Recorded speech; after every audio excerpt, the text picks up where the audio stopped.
Lieutenant Governor Pamela Evette shares with us how she founded her own company, Quality Business Solutions, and scaled it to reaching over $1 billion in revenue. In this episode, we unpack her journey from business owner to state leader, the importance of relationships between government and small businesses, and what it's like running for governor for the great state of South Carolina. Lieutenant Governor Evette is a unique politician in that she has never run a race by herself before. In fact, she never even signed up for politics, but was literally called into it, and we're about to unpack all of that.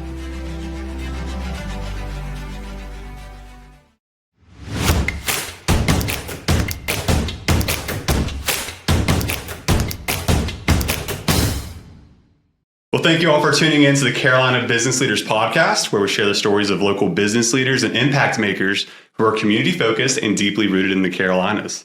Today's guest is South Carolina Lieutenant Governor Pamela Evette, a business leader, public servant, and most recently a candidate for South Carolina Governor. So Lieutenant Governor, thank you so much for joining us today. Thank you for being here. Well, thank you both for having me. I mean, I always love talking about business, and I hope that every time I talk, I hope it inspires one person to take a leap of faith and do something that might be a little scary, but at the end of the day can be so rewarding. Well, we want to dive into your journey. Essentially, who is Pamela Evette? How did she become lieutenant governor? And what's the campaign like running for governor? So before we do, I'd love to give just a brief overview of, can you describe to our listeners, what is the role of the lieutenant governor? Absolutely. So my role as lieutenant governor is different from everybody else who has been lieutenant governor in the past. So I'm the first female Republican lieutenant governor ever elected, but I'm also the first lieutenant governor ever elected with a governor. And so the whole job changed. So it was kind of exciting for me because I thought, wow, how many times do you have a chance to like really craft and set the bar for what a position can do? So when the governor asked me to be his lieutenant governor, I said, hey, what does that entail? Because I want to be impactful in whatever I do. I don't want to be a ceremonial lieutenant governor that just sits in my office in Columbia and does just these few things. And he said to me, I want you to do whatever is impactful to the state. I want you to meet with businesses. I picked you because that was my other question, like, why me?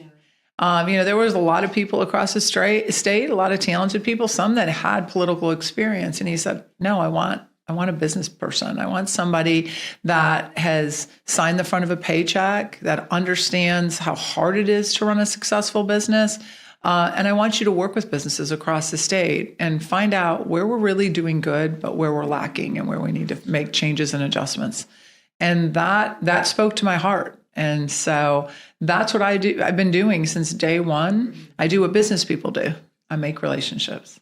Went up to the General Assembly, made relationships with people in the House and the Senate, told them what the governor and I were passionate about, wanting to get done that session, hearing what they wanted to get done that session. And then I've traveled the state, talking to businesses, trying to attract business to this wonderful state, which isn't really a hard sell these days. Right. You might But imagine. a much needed thing. We need more jobs here. So that's very difficult to go and try to fetch new business for our state. You're right. And when you're a business person, you look at things in a whole different perspective. And we do advanced manufacturing better than anybody else. But we need to always make sure we diversify. We want to make sure that we are bringing research to our state. We want to make sure that we're bringing, data centers and innovation to our state. And, sometimes people get afraid when you say data center, but, data centers are a necessary thing these days. And they're growing. Yes. Everything we do requires that, right? Mm-hmm. I was in D.C. last week, and I didn't look at it as granular as they were describing it, but it was like every time you pick up your phone and you do a Google search, you're like kind of triggering a data center. And so that really kind of like made me think like this is not slowing down. Absolutely.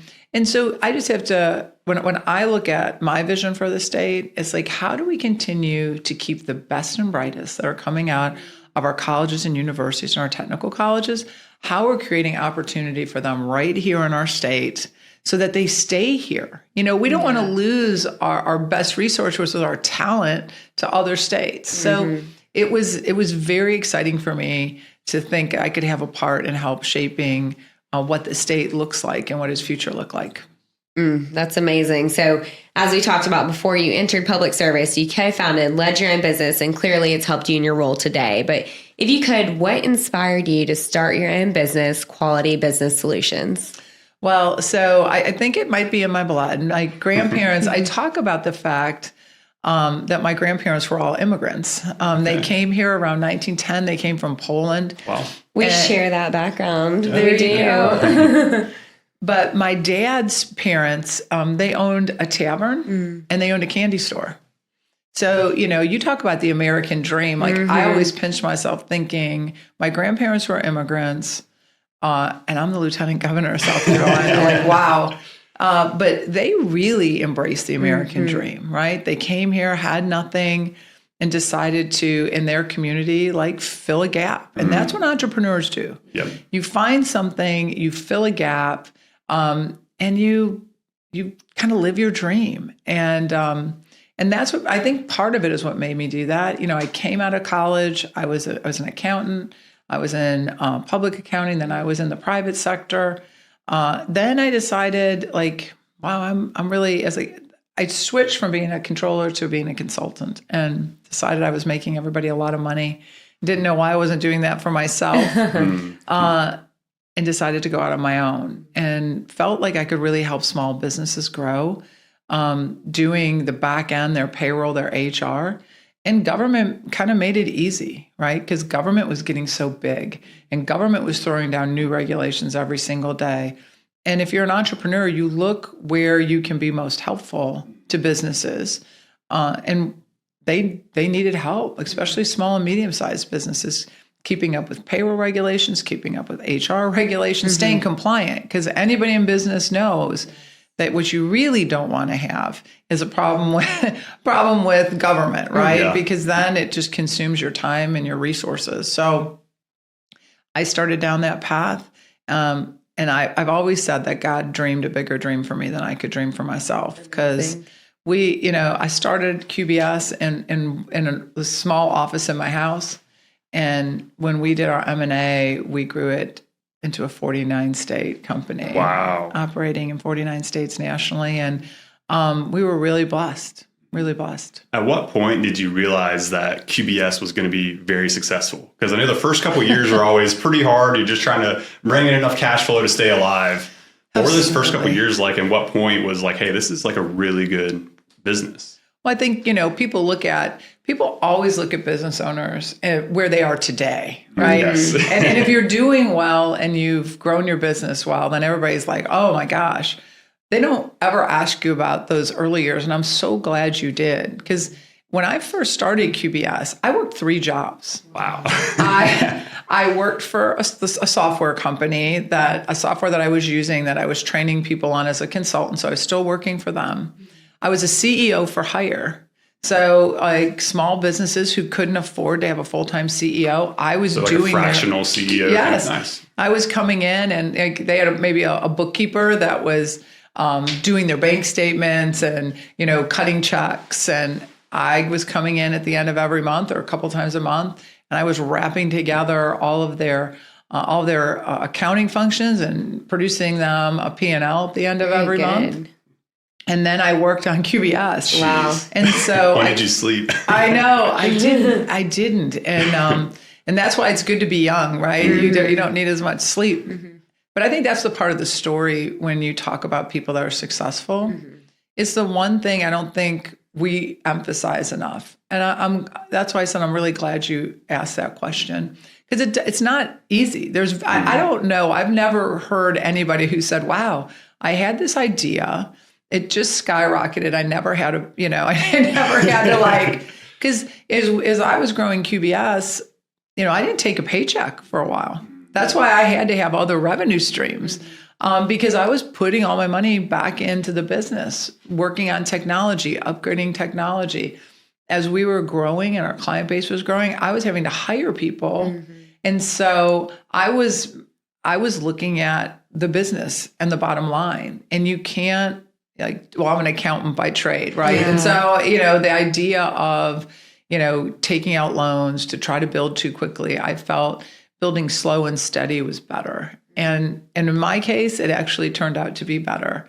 So, but I think that's something that you shouldn't be afraid of.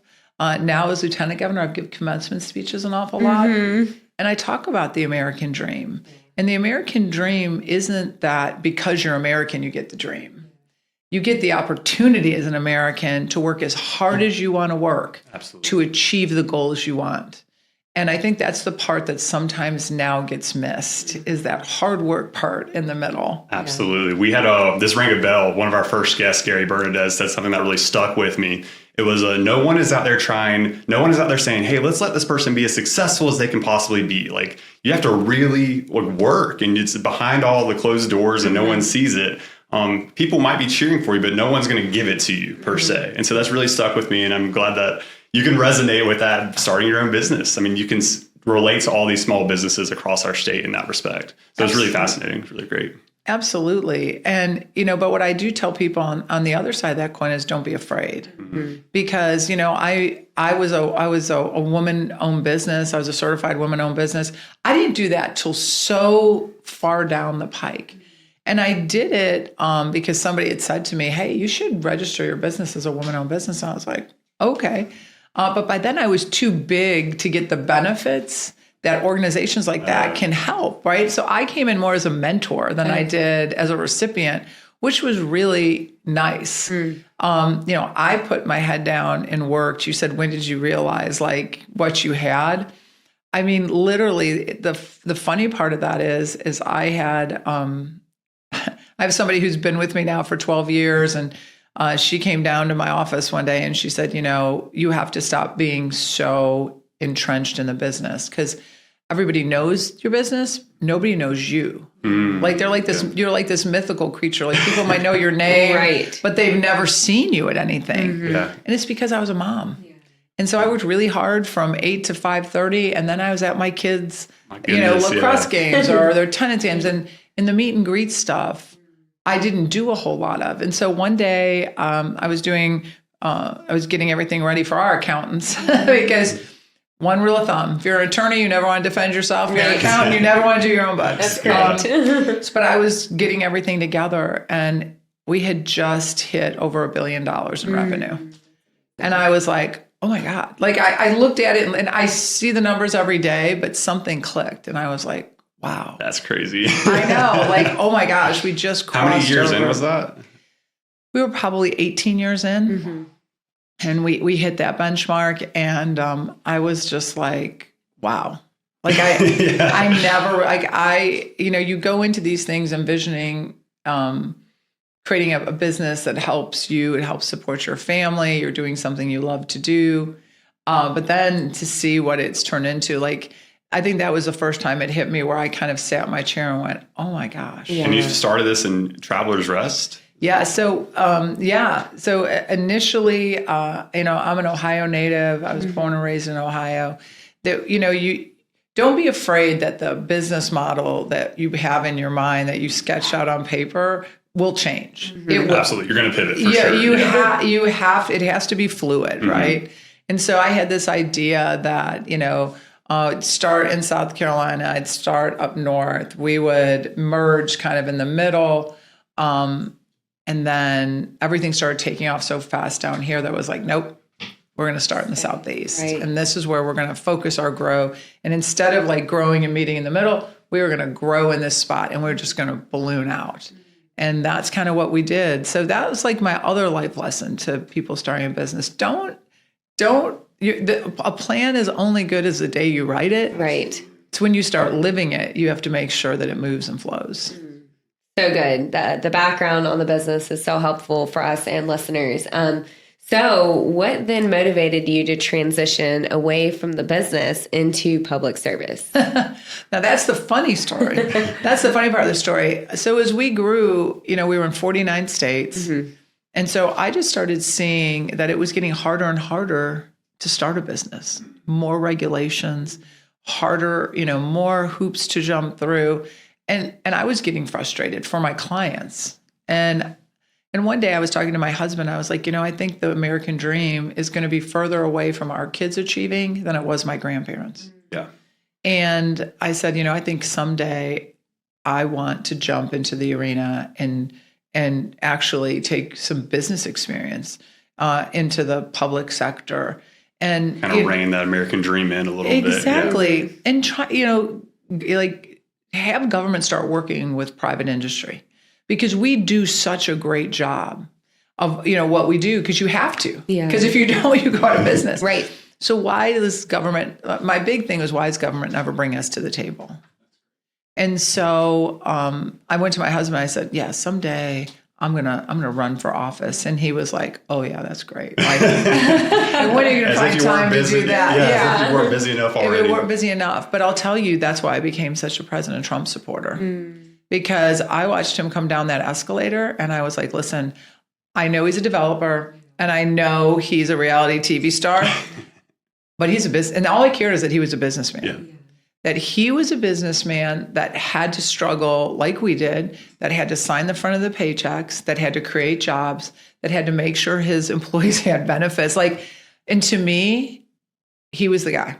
16 people, I think, 15 people in the race at that point. Yeah.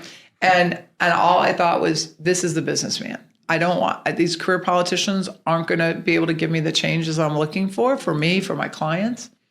And so I was all in from day one. And I was way back in the cheap seats, right? I was just this business owner who wanted to get involved and wanted to help and didn't even really know how to do that except to tell all my friends who thought I was crazy at the time. Like, there's like no way he's going to be able to win. I was like, he'll win. He'll win. We heard it here. Even someone as lieutenant governor had dreams at one point that people thought were crazy. And you surpassed those. People are always going to laugh. People are always going to tell you can't do that. You have to get past those hurdles. And you're a great example of that. You do have to. You have to have confidence in what you believe. And, I tell people all the time, your gut instinct is your best friend. Nice. Yeah. And even today, I walked out of my business and I understood the business world, and I walked into this new world as lieutenant governor. And I had a lot of people giving me a lot of advice. And some of it I took, and some of it didn't feel like. So still giving me advice. But I think I felt this way in business, and I feel this way now, is that sink or swim, it's all on me. And so you have to follow your instincts. And sometimes I don't think people trust common sense and their own instincts enough. And so that's what I hope it motivates for any young person you have listening. Trust yourself. Everybody's going to tell you the hurdles, the things you should watch out for, right? That's just human nature. But trust yourself that nobody knows how hard you're going to be willing to work but you.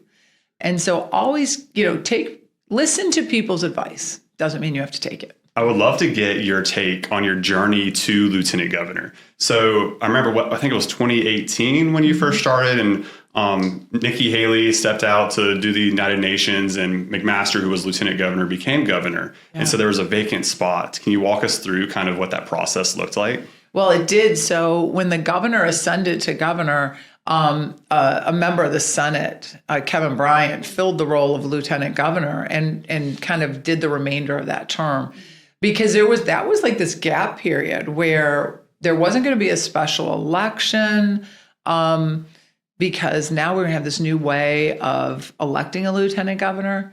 And so the governor and I became friends because we were both big supporters of President Trump. And one day he called me. I was in my office and he asked me to come down and see him in Columbia. So I got really excited. I was like, man, the governor called me. Like, I never got called by the governor before. And I went and I told my husband, David, I'm like, David, the governor called me, wants me to come to Columbia. And he said, whatever he asks you, just say no. We don't have time. David's like, there's no capacity for this. Yeah. But I thought it was going to be a board or a commission. I thought that was going to be like the big thing. Well, I was shocked that it was to be his lieutenant governor. Oh. And so you had no prior political experience. No. But as like I said earlier, he wanted somebody like that. He wanted a business person with a fresh set of eyes because he saw someone's the importance been in the trenches. Of that. Yeah. That understood like what our struggles are every single day. And that's the one part of politics that I don't think people talk about enough, is we have to like people with the resume to do the job. Absolutely. It's like when I talk to people, now, like, as you said, I'm in this race, people say, why you? And I say, well, just look at my resume. Look at the resume of everybody that's running, and who would you hire to be your CEO? Because really, the governor's race is you're electing someone to be the CEO of the state. Correct. If you wouldn't elect that person to be the CEO of your company, well, by God, you probably shouldn't elect him to be the CEO of your state. That's great. Yeah. They'll be crafting an executive budget for over $15 billion. Don't you want to make sure that person kind of knows what they're doing? So the governor asked me to be his partner, and went back home, talked to my family. They said, we're behind you. And so we went back down, my husband and I, a week later, and talked with the governor and the first lady, and accepted the challenge. And so here I am today. No looking back. No looking back. That's a great story. And so I'll add, we talked about this before the podcast.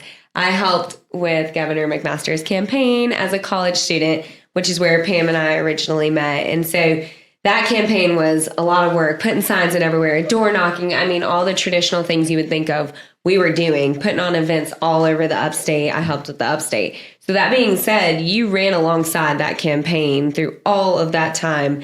How does that differ from your campaign today and all that you're doing?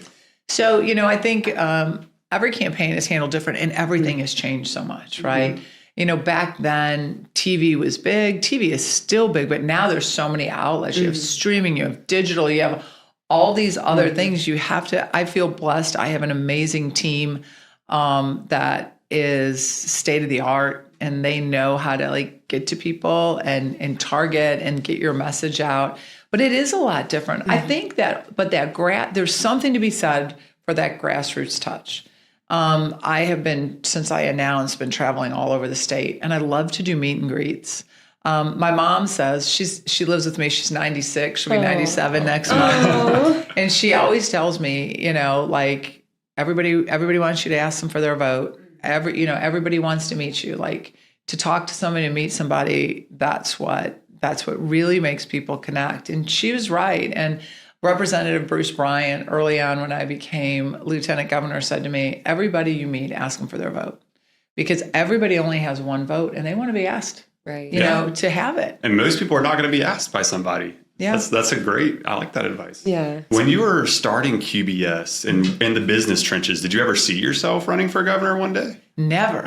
Never. But you know what? President Trump was a huge inspiration to me. Because, he was a man that didn't need the job, but that job needed him. And I saw what he gave up, and I saw what they did to him. And it, in a lot of ways, there is nobody stronger that could take the arrows that he has taken, in my opinion. Yeah. But he never wavers. And the fact that he would do that much, and to see, he was a real threat to career politicians. Here's this guy, he's coming in, he's bringing his expertise, he's going to do it his way. And they just came after him from every which way, but he didn't cower, he didn't run. He said, bring it on. And he's doing amazing things for our country. Nice. One of the advantages that career politicians have is they have developed thicker skin from all the years, all the beatings.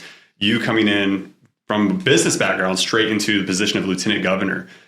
How did you develop that thick skin, and has it had to develop even more so in the gubernatorial race? Oh, absolutely. Mm-hmm. But, I always feel like people aren't fooled.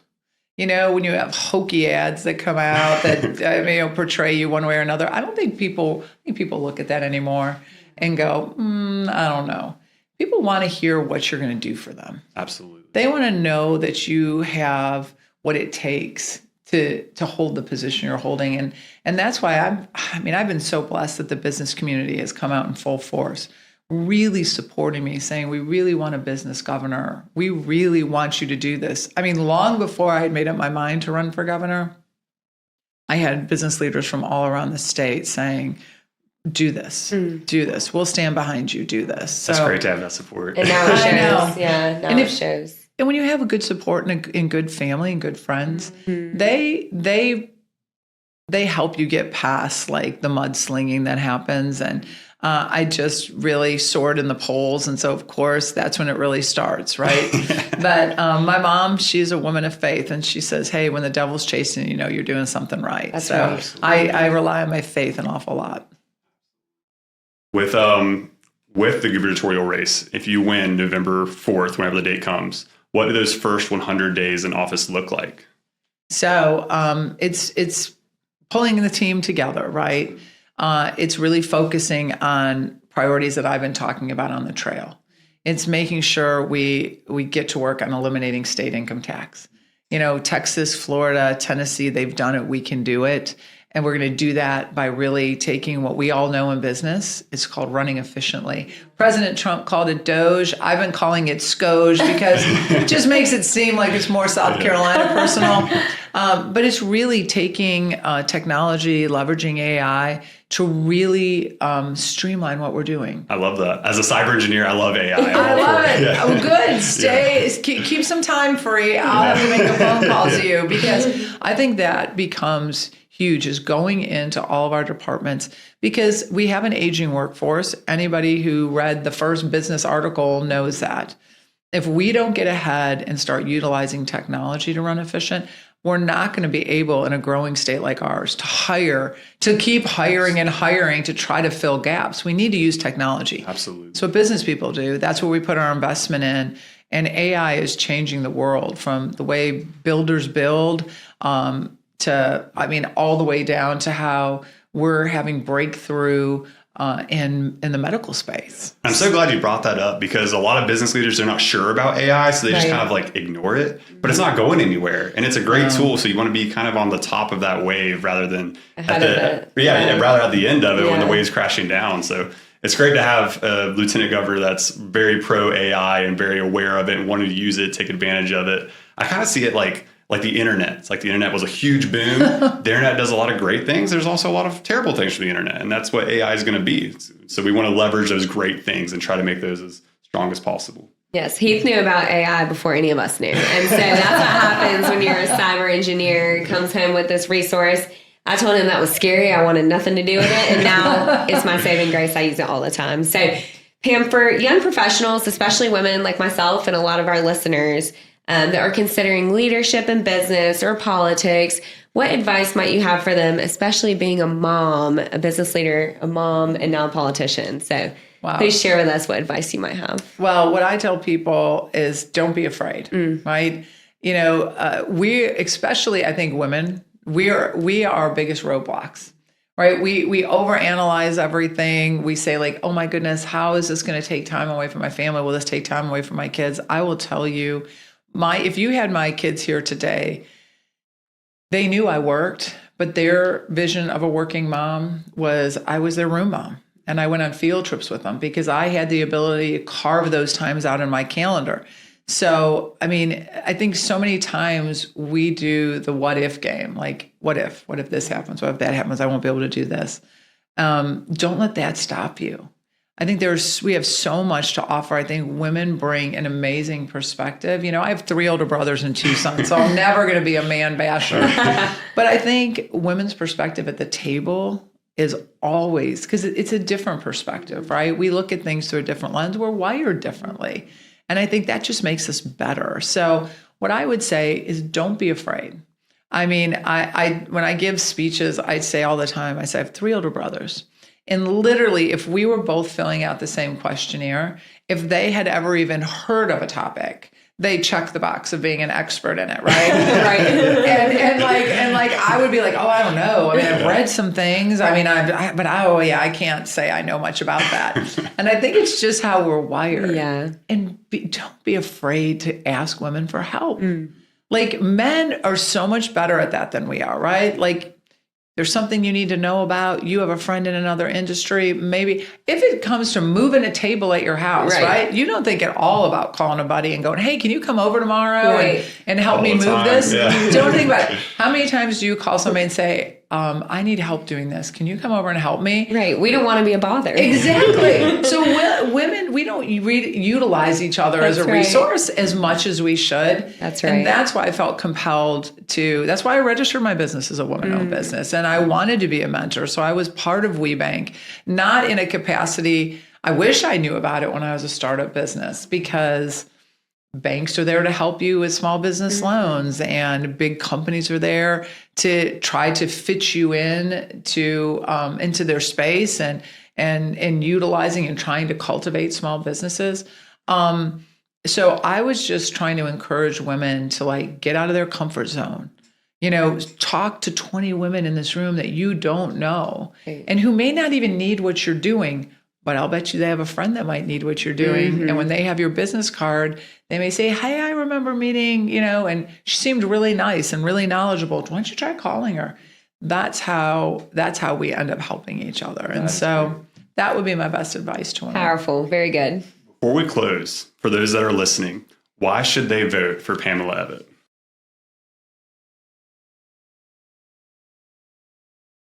Well, this is an easy one. So I think when it comes to elections, you look, and I think the choice is clear. I'm a conservative businesswoman. I'm a woman of faith. I'm a mom of 3. That is a far cry from the career politicians that are running. I stood with President Trump from day one when there was nothing in it for me. There was no political gain. I wasn't even in the political world. In January of 23, when the president came to South Carolina, he was looking for friends. The Democrats were coming after him. They were trying to indict him. I'm the only one in this race that stood with the president because I believe loyalty matters.